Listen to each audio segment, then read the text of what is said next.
Hello दोस्तों, नमस्कार। एक बार फिर से आपका स्वागत है। तो दोस्तों, ये हमारा पवार अंश का सेकंड टॉपिक। तो दोस्तों, इससे पहले हमने पहले टॉपिक में पढ़ा था दोस्तों, कनकपाल से लेकर जो हमारे 45वां राजा थे श्यामपाल तक हमने पहले वीडियो में डिस्कस किया था। तो दोस्तों, जो हमारा सेकंड टॉपिक है इसमें हम महीपति शाह से लेकर यानी कि 46वें राजा कौन थे, महीपति शाह थे, और 54वां राजा कौन था हमारा, प्रद्युमन शाह तक इस वीडियो में हम डिस्कस करेंगे। तो दोस्तों, पहले वीडियो का मैं एक बार आपको याद दिला दूं, उसमें पढ़ा था दोस्तों हमने पहला राजा कौन था, कनकपाल के बारे में पढ़ा था। उसके बाद दोस्तों हमने 37वां राजा पढ़ा था दोस्तों, अजयपाल। तो अजयपाल के बारे में पढ़ा था दोस्तों, इनके पिता का नाम क्या था, आनंदपाल द्वितीय था। किसका, अजयपाल के पिता का नाम। और वहीं इनके पौत्र कौन थे, 38वें राजा कल्याणपाल थे। फिर दोस्तों हमने पढ़ा था 42वां राजा।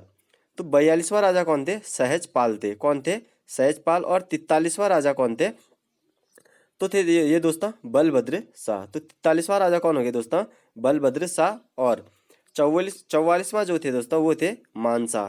कौन थे दोस्तों, मानशाह थे। और 45वां पढ़ा था दोस्तों हमने श्याम शाह तक, हमने कल इस वीडियो में डिस्कस किया था। तो दोस्तों आज के वीडियो में हम डिस्कस करेंगे महीपति शाह से लेकर प्रद्युमन शाह तक, इस वीडियो में डिस्कस करेंगे। तो दोस्तों, जिसने पहली वीडियो ना देखी हो वो पहली वीडियो भी जरूर देखे। दोस्तों, पसंद आए तो लाइक, शेयर और सब्सक्राइब करना ना भूलें। दोस्तों, आपको यदि पीडीएफ की ज़रूरत है तो वो हमें कमेंट बॉक्स पर लिखकर ज़रूर बताएं। तो दोस्तों, शुरू करते हैं हम महीपति शाह के बारे में। तो दोस्तों, इनका कार्यकाल था 1631 से लेकर 1634 ईस्वी तक महीपति शाह का कार्यकाल था। महीपति शाह अपने जीवन काल में अधिकतम अपने शत्रुओं से जूझते रहे एवं उन्हें पराजित करते रहे। इसी कारण इन्हें गढ़वाल का गर्भभंजन की उपाधि से प्रसिद्धि पाई थी।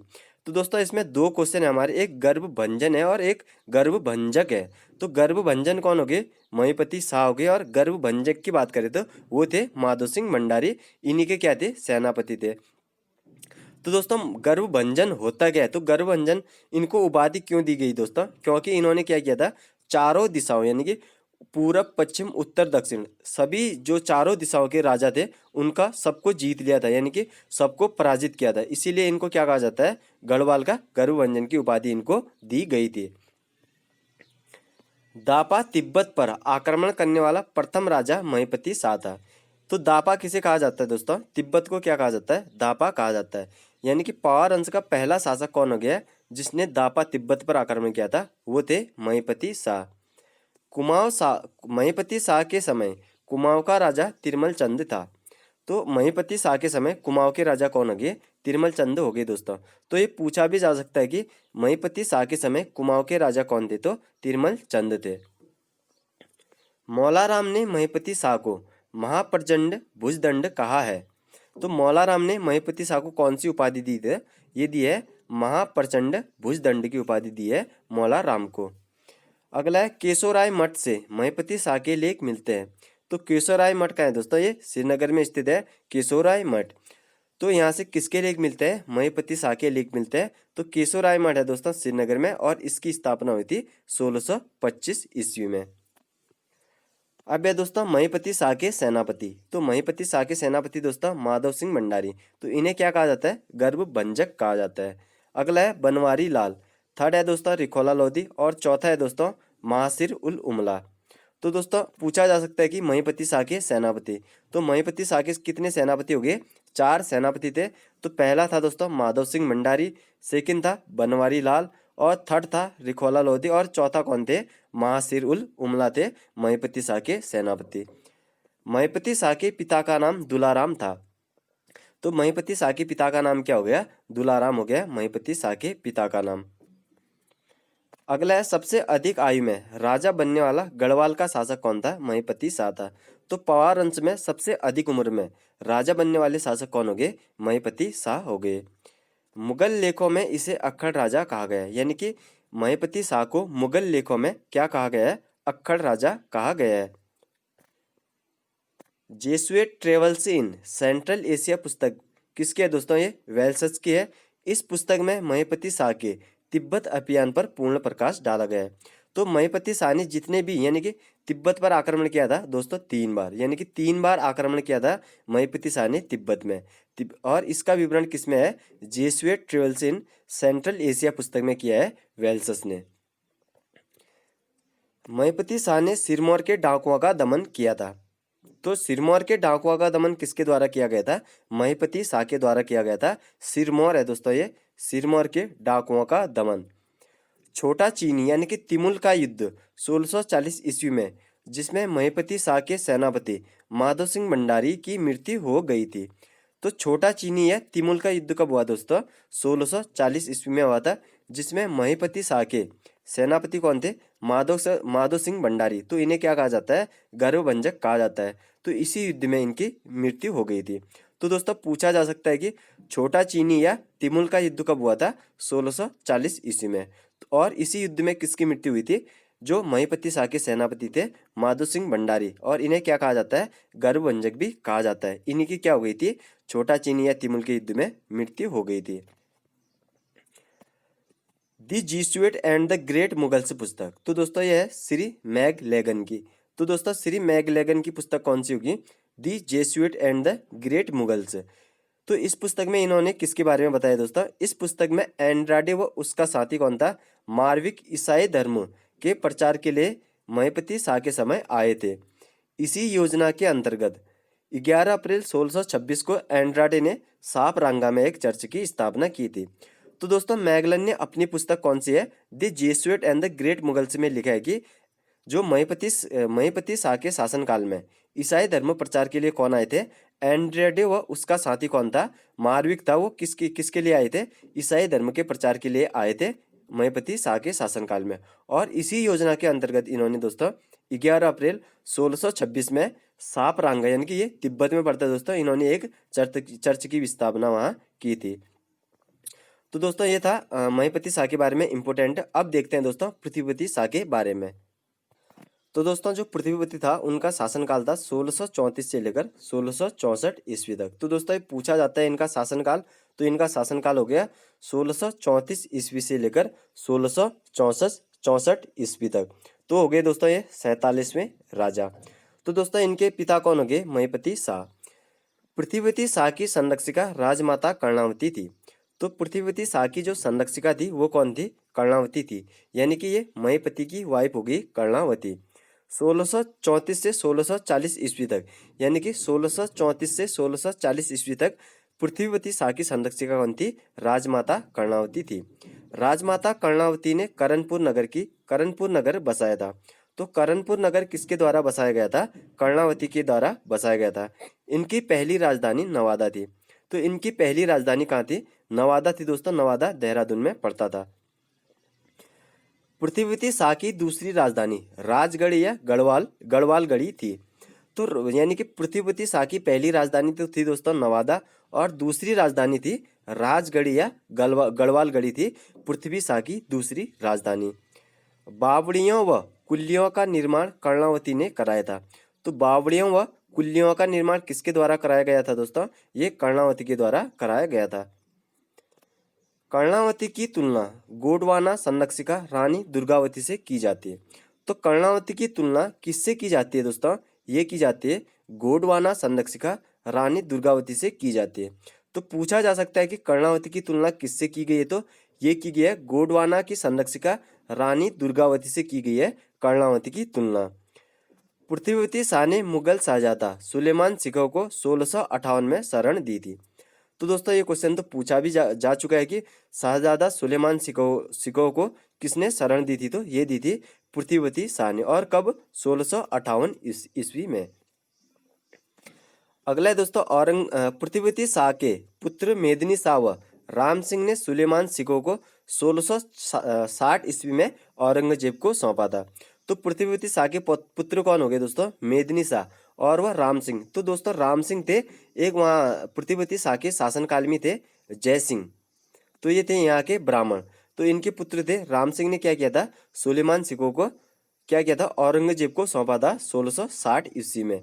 और इनकी मृत्यु कब हो गई थी? 1662 ईस्वी में औरंगजेब ने किसको मार दिया था? सुलेमान सिकोह को मारकर पृथ्वीपति शाह को एक पत्र लिखकर इनके बारे में बताया था। 1655 ईस्वी में मुगल सेनापति खलीदुल्लाह के नेतृत्व में गढ़राज की सीमाओं को घेर लिया। इसमें सिरमौर के शासक प्रकाश मंदाता कौन थे? मंदाता प्रकाश एवं कुमाऊं के शासक बाज बहादुर चंद ने इनकी सहायता की थी। तो दोस्तों 1655 ईस्वी में क्या किया था, मुगल सेनापति कौन थे, खलील तुल्ला के नेतृत्व में गढ़राज की सीमाओं को घेर लिया था। इसमें इनकी सहायता किस किस के द्वारा की गई थी, सिरमौर के शासक मनदाता प्रकाश एवं कुमाऊं के शासक कौन थे, बाज बहादुर चंद ने मुगल सेना की क्या की थी, सहायता की थी। अगला है दोस्तों स्टोरिया टू मोगर के लेखक। तो स्टोरिया टू मोगर के लेखक हो गए दोस्तों निकोलस मानुची। तो पूछा जाएगा दोस्तों स्टोरिया टू मोगर पुस्तक किसकी होगी, निकोलस मानुची की। दारा सिकोई पुस्तक के लेखक है दोस्तों श्री कानून गो। तो दारा सिकोई पुस्तक के लेखक हो गए श्री कानून गो। इंडो चाइना तिब्बत ट्रायलिंग नामक पुस्तक है श्री राम गोपाल की। तो इंडो चाइना तिब्बत ट्रायलिंग नामक पुस्तक होगी दोस्तों श्री राम गोपाल की। चीन पर लाल छाप पुस्तक हो गया दोस्तों श्री शांता प्रसाद की। तो दोस्तों इन पुस्तकों को एक बार रिवाइज भी कर लेते हैं। तो दोस्तों पहली पढ़ी थी हमने स्टोरिया टू मोगर के लेखक कौन थे, निकोलस मानुची। और दारा सिकोई पुस्तक के लेखक हैं श्री कानूनगो। इंडो चाइना तिब्बत ट्रायलिंग पुस्तक के लेखक है श्री राम गोपाल। और चौथी दोस्तों चीन पर लाल छाप पुस्तक होगी श्री शांता प्रसाद की। मेदिनी शाह 48वां राजा था। तो मेदिनी शाह कौन सा था, 48वां राजा था। तो मेदिनी शाह का जो कार्यकाल था वो 1664 से 1684 ईस्वी तक था। अब पढ़ते हैं दोस्तों हम 49वां राजा फतेह शाह के बारे में। तो दोस्तों फतेह शाह का कार्यकाल हो गया 1684 ईस्वी से लेकर 1716 ईस्वी तक। तो फतेह शाह कौन से नंबर के राजा हो गए, 49वें नंबर के राजा हो गए फतेह शाह। और इनका कार्यकाल कौन सा हो गया, 1684 लेकर 1716 ईस्वी तक। तो फतेह शाह की संरक्षिका कौन थी, राजमाता कटौची थी।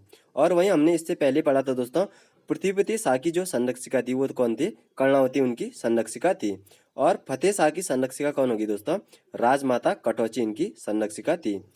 फतेह शाह के समय कुमाऊं के राजा उद्योग चंद, ज्ञान चंद और जगत चंद थे। तो फतेह शाह के समय गढ़वाल यानी कि कुमाऊं के राजा हो गए दोस्तों उद्योग चंद, ज्ञान चंद और जगत चंद क्या थे, कुमाऊं के राजा थे। अगला दोस्तों छंदसार में फतेह शाह की प्रशंसा की गई है। तो फतेह शाह की प्रशंसा किसमें की गई है, छंदसार में की गई है तथा उनकी तुलना शिवाजी से की गई है। तो जो फतेह शाह की तुलना शिवाजी से किसमें की गई, तो ये छंदसार में की गई है फतेह शाह की तुलना शिवाजी से। इनके काल को गढ़वाल का स्वर्णकाल कहा जाता है। तो फतेह शाह के कार्यकाल को क्या कहा जाता है, गढ़वाल का स्वर्णकाल कहा जाता है। भेंगाड़ी या भंगाणी का युद्ध। तो भेंगाड़ी या भंगाणी का युद्ध गुरु गोविंद व फतेह शाह के मध्य 18 सितंबर 1689 में हुआ था। तो दोस्तों इसका अलग अलग डेट है, 1600 कहीं कहीं 88 भी दिया हुआ है बुकों में। तो भंगाणी या भेंगाणी का युद्ध कब हुआ, किस किस के मध्य हुआ था दोस्तों, ये हुआ था गुरु गोविंद सिंह व फतेह शाह के मध्य हुआ था। कब हुआ था, 18 सितंबर 1689 ईस्वी में हुआ था। यानी कि दोनों याद कर लेंगे ना दोस्तों, 1689 और 1688 ईस्वी। तो किस किस के मध्य हुआ था दोस्तों, ये तो पूछ लिया है, क्या पता सन पूछ लें। तो ये हुआ था गुरु गोविंद सिंह और फतेह शाह के मध्य हुआ था। इस युद्ध का वर्णन गुरु गोविंद सिंह की आत्मकथा विचित्र नाटक में मिलता है। तो भंगाणी युद्ध का जो क्या मिलता है, उल्लेख मिलता है, वो गुरु गोविंद सिंह की आत्मकथा कौन सी थी, विचित्र नाटक में मिलता है। तो पूछा जा सकता है कि भंगाणी युद्ध का वर्णन किसकी आत्मकथा में मिलता है, तो गुरु गोविंद सिंह की आत्मकथा कौन सी थी, विचित्र नाटक में मिलता है। गढ़वाल का अकबर फतेह शाह को कहा जाता है क्योंकि इसके दरबार में 9 रत्न थे। तो गढ़वाल का अकबर किसे कहा जाता है, फतेह शाह को कहा जाता है। क्यों कहा जाता है दोस्तों, क्योंकि इसके शासनकाल में क्या थे, 9 रत्न थे। और अकबर के शासनकाल में भी क्या थे, 9 रत्न थे। इसीलिए क्या कहा जाता है, फतेह शाह को गढ़वाल का अकबर कहा जाता है। फतेह शाह कर्ण ग्रंथ एक क्या है, हस्तलिखित ग्रंथ है। तो इसके लेखक कौन है, जटाधारी या जटधारी। तो फतेह शाह कर्ण के लेखक कौन हो गए दोस्तों, ये हो गए लेखक जटधारी। और ये कैसी पुस्तक है बोलेंगे तो ये एक हस्तलिखित ग्रंथ होगी फतेह शाह कर्ण। वीरत कौमुदी की रचना मतीराम। तो वीरत कौमुदी की रचना किसके द्वारा की गई थी, मतीराम द्वारा की गई थी। तो ये फतेह शाह के क्या थे, राज कवि थे मतीराम। तो इनके द्वारा क्या कौन सी पुस्तक लिखी गई थी, वीरत कौमुदी। फतेह शाह अपनी पुत्री का विवाह बिलासपुर के राजा भीमचंद के पुत्र से किया था। तो फतेह शाह ने अपनी पुत्री का विवाह किससे किया था, बिलासपुर के राजा भीमचंद के पुत्र से किया था। दुधौली का युद्ध 1703 या 1705 फतेह शाह व ज्ञानचंद के मध्य हुआ था। तो दोस्तों ये अलग अलग बुकों में अलग अलग दिया हुआ है। तो 1705 दिया है दोस्तों घनश्याम जोशी में दुधौली का युद्ध 1705 दिया, और 1703 दिया है दोस्तों घनश्याम जोशी में, और 1705 दिया है दोस्तों ये 1705 दिया है दोस्तों ये अजय रावत में। तो दुधौली का युद्ध, दो डेट याद कर लेना दोस्तों, 1703 और 1705। तो ये युद्ध हुआ था दोस्तों फतेह शाह और ज्ञानचंद के मध्य। तो दोस्तों दुधौली का युद्ध कब कब हुआ था? 1703 या 1705। और किस किस के मध्य हुआ था दोस्तों? ये फतेह शाह व ज्ञानचंद के मध्य हुआ था दुधौली का युद्ध। फतेह शाह ने गुरु राम राय को बुलाया, यानी कि फतेह शाह ने क्या, फतेह शाह के समय क्या आए थे? गुरु राम राय आए थे। देहरादून में गुरुद्वारे बनाने में उनकी मदद भी की थी। तो फतेह शाह यानी कि गुरु राम राय किसके शासनकाल में आए थे? फतेह शाह के शासनकाल में आए थे उत्तराखंड, और उन्होंने गुरुद्वारा बनाने की में भी मदद की थी। गुरुद्वारे की आय हेतु 3 ग्राम खुड़बुड़ा, राजपुर और चामीसारा उन्होंने दान दिया था। तो पूछा जा सकता है कि फतेह शाह ने गुरु राम राय को कितने ग्राम दान दिए थे? तो 3 ग्राम दान दिए थे। उनमें थे दोस्तों पहला खुड़बुड़ा, दूसरा राजपुर, और तीसरा था दोस्तों चामी सारा को क्या दिया था? इनको दान दिया था। कवि रत्न, तो कवि रत्न का नाम है दोस्तों छेमराज। तो कवि रत्न को क्या कहा जाता है? यानी कि असली नाम होगा दोस्तों छेमराज। ने अपनी पुस्तक फतेह प्रकाश में फतेह शाह को मनोहारी गढ़वाल का तुरा शाह बतलाया है। तो फतेह यानी कि फतेह शाह ग्रंथ में फतेह शाह को क्या बताया गया है? गढ़वाल का तुषाहार, सॉरी दोस्तों, गढ़वाल का मनोहारी, गढ़वाल का तुषाहार बताया किसने? कवि रत्न ने। कवि रत्न का दोस्तों असली नाम हो गया छेमराज। तो पूछा जा सकता है कि कवि रत्न या छेमराज ने फतेह प्रकाश में फतेह शाह को क्या कहा है? तो ये कहा है मनोहारी गढ़वाल का तुरासा हार बतलाया है। फतेह शाह का उत्तराधिकारी उपेंद्र शाह था। तो फतेह शाह का उत्तराधिकारी कौन हो गया दोस्तों? उपेंद्र शाह, जो 50वां राजा था। अब बात करते हैं दोस्तों प्रदीप शाह के बारे में। तो प्रदीप शाह का जो शासनकाल था वो 1717 से लेकर 1772 ईस्वी तक इसका शासनकाल था। तो दोस्तों प्रदीप शाह का शासनकाल हो गया 1717 ईस्वी से लेकर 1772 ईस्वी तक प्रदीप शाह का शासनकाल हो गया। दोस्तों पसंद आए तो लाइक, शेयर और सब्सक्राइब करना ना भूलें। दोस्तों साथ ही साथ आप कमेंट बॉक्स पर लिख कर भी बताएं कि दोस्तों वीडियो आपको कैसी लग रही है। तो दोस्तों प्रदीप शाह के काल का एक सिक्का लखनऊ म्यूजियम में मिला है। तो प्रदीप शाह थे उनका शासनकाल का एक सिक्का कहाँ मिला है? लखनऊ के म्यूजियम में मिला है। और इनका शासनकाल उसमें 1717 से लेकर 1757 ईस्वी बताया है। तो प्रदीप शाह का जो एक सिक्का कहाँ से मिला है दोस्तों? लखनऊ म्यूजियम में मिला है। और उस सिक्के में इनका शासनकाल कहाँ से कहाँ तक बताया है? 1717 ईस्वी से लेकर 1757 ईस्वी तक बताया गया है। तो दोस्तों इनकी संरक्षिका कनक देई और इनके पिता का नाम दिलीप शाह था। तो प्रदीप शाह की संरक्षिका कौन होगी दोस्तों? कनक देई, और इनके पिता का नाम हो गया दिलीप शाह। इनके सेनापति का नाम चंद्रमणि डंगवाल था। तो पूछा जा सकता है कि प्रदीप शाह के सेनापति का नाम क्या था? चंद्रमणि डंगवाल था। गणाई का युद्ध प्रदीप शाह व चंद सेना के बीच हुआ था। तो पूछा जाएगा कि गणाई का युद्ध किस किस के मध्य हुआ था? प्रदीप शाह व चंद सेना के मध्य हुआ था गणाई का युद्ध। प्रदीप शाह के दरबारी कवि मेधाकर शर्मा था। तो प्रदीप शाह के दरबारी कवि कौन हो गए? मेधाकर शर्मा, जिसने रामायण प्रदीप संस्कृत की रचना की थी। तो रामायण प्रदीप किस भाषा में है? तो संस्कृत भाषा में है। और रामायण प्रदीप किसके द्वारा लिखी गई थी? कवि मेधाकर शर्मा। और कवि मेधाकर किसके दरबारी कवि हो गए? प्रदीप शाह के। कुमाऊं पर रोहिला आक्रमण, यानी कि कुमाऊं पर रोहिला आक्रमण कब हुआ था? 1743 से 45 ईस्वी में के आक्रमण के समय गढ़वाल शासक प्रदीप शाह ने सहायता की थी। तो कुमाऊं पर 1743 से 1745 किसका शासनकाल था? बालों कल्याण चंद का शासनकाल था। इसी समय क्या हुआ था? रोहिलों का आक्रमण हुआ था कुमाऊं में। तो रोहिलों का जब आक्रमण हुआ तो उस समय गढ़वाल के किस शासक ने कुमाऊं के राजा की सहायता की थी? तो ये थे प्रदीप शाह ने। राजा प्रदीप शाह के काल में गढ़वाल और कुमाऊं के मध्य अच्छे संबंध मिलते हैं। तो पूछा जा सकता है कि गढ़वाल और कुमाऊं के मध्य अच्छे संबंध किस राजा के काल में मिलते हैं? तो ये प्रदीप शाह के शासनकाल में मिलते हैं। प्रदीप शाह ने दो दूध बंधु मिश्रा बंधु व लक्ष्मीधर ओझा को उपहार के साथ चंद दरबार में भेजा था। प्रदीप शाह ने क्या किया था, अपने दो बंधु क्या थे, अपने दो दूतों को क्या भेजा था, चंद दरबार में भेजा था उपहारों के साथ। और ये कौन थे, बंधु मिश्र और लक्ष्मीधर ओझा को क्या भेजा था, कुमाऊं में भेजा था। प्रदीप शाह के समय नजीबुद्दौला ने 1717 ईस्वी तक दून क्षेत्र में राज किया था। तो प्रदीप शाह के समय कौन थे, नजीबुद्दौला सरदार कौन थे, ये रोहिला सरदार था दोस्तों। इसने 1717 ईस्वी तक क्या किया था, देहरादून में राज किया था। अब पढ़ते हैं दोस्तों ललित शाह। तो ललित शाह का जो शासनकाल है वो 1772 से 1780 तक इन्होंने शासन किया था। ललित शाह के समय सिखों ने देहरादून पर 2 बार आक्रमण किया था। तो 1775 और 1778 में आक्रमण किया था। तो ललित शाह के समय क्या किया था, सिखों ने देहरादून पर 2 बार आक्रमण किया था। 1775 और 1778 में इन्होंने आक्रमण किया था। इसके समय कुमाऊं का राजा दीपचंद था। तो ललित शाह के समय कुमाऊं का राजा कौन हो गया दोस्तों, दीपचंद।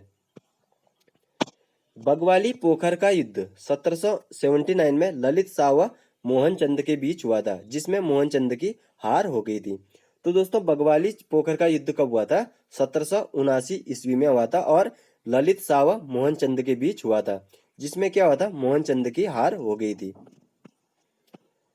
ललित शाह व सिक्कों के बीच सिरमौर का युद्ध 1779 ईस्वी में हुआ था। तो ललित शाह और सिक्कों के मध्य भी क्या हुआ था, सिरमौर का युद्ध हुआ था। ये भी कब हुआ था, 1779 ईस्वी में। ललित शाह के 4 पुत्र थे। तो पहला था जयकिरी शाह, सेकंड प्रद्युमन शाह और थर्ड पराक्रम शाह और चौथा कौन था दोस्तों, प्रीतम शाह था। तो ललित शाह के 4 पुत्र कौन कौन से हो गए दोस्तों, जयकिरी शाह, प्रद्युमन शाह, पराक्रम शाह और प्रीतम शाह, इनके क्या हो गए, पुत्र हो गए। हर्षदेव जोशी ने कुमाऊं विजय के लिए ललित शाह को आमंत्रित किया था। तो हर्षदेव जोशी ने कुमाऊं विजय के लिए किसको आमंत्रित किया था, ये किया था ललित शाह को। ललित शाह की मृत्यु 1780 ईस्वी में मलेरिया के कारण हुई थी। तो पूछा जा सकता है कि किस पवार वंश की मृत्यु मलेरिया के कारण हुई थी, तो ये थी ललित शाह की। और कब हुई थी, 1780 ईस्वी में। अब है दोस्तों जयकिरी शाह। तो ये हो गए ललित शाह के पुत्र कौन हो गए, जयकिरी शाह। तो इनका शासनकाल हो गया 1780 से लेकर 1785 ईस्वी तक। तो जयकिरी शाह के समय 1783 ईस्वी में सिक्कों ने देहरादून में आक्रमण किया था।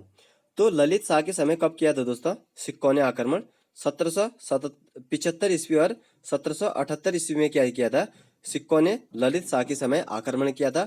और उनके पुत्र कौन थे, जयकिरी शाह के समय सिक्कों ने आक्रमण कब किया था, 1783 ईस्वी में। सिक्कों से बचने के लिए जयकिरी शाह राखी नामक कर सिक्कों को दिया करता था। तो सिक्कों से बचने के लिए जयकिरी शाह सिक्कों को कौन सा कर दिया करता था, राखी नामक कर दिया करता था, जो उपज का 5वां भाग होता था। तो पूछा जा सकता है कि राखी कर जो था वो उपज का कौन सा भाग था, तो ये 5वां भाग था। अब है दोस्तों प्रद्युमन शाह। तो प्रद्युमन शाह का कार्यकाल है 1785 ईस्वी से लेकर 1804 ईस्वी तक। प्रद्युमन शाह के समय गोरखाओं ने लंगूरगढ़ नामक स्थान पर 1791 में आक्रमण किया, लेकिन वो पराजित हुए थे और इनको 25,000 क्या दिया था, कर लगाया था प्रद्युमन शाह ने। किन पर, ये गोरखाओं पर इन्होंने कर लगाया था। प्रद्युमन शाह के समय गढ़वाल में संवत 1851-52 अर्थात सन कौन सा होगा दोस्तों, 1795 में भयंकर दुर्भिक्ष अकाल पड़ा था, जो अभी भी 51वीं-52वीं नाम से भी जाना जाता है।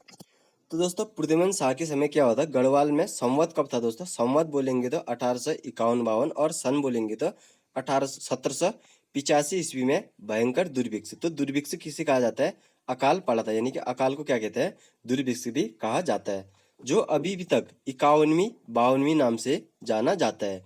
52 शब्द का प्रयोग गढ़वाल में अब भी अकाल के लिए किया जाता है। तो गढ़वाल में अब भी 52 शब्द का प्रयोग किसके लिए किया जाता है, अकाल यानी कि दुर्भिक्ष के लिए किया जाता है।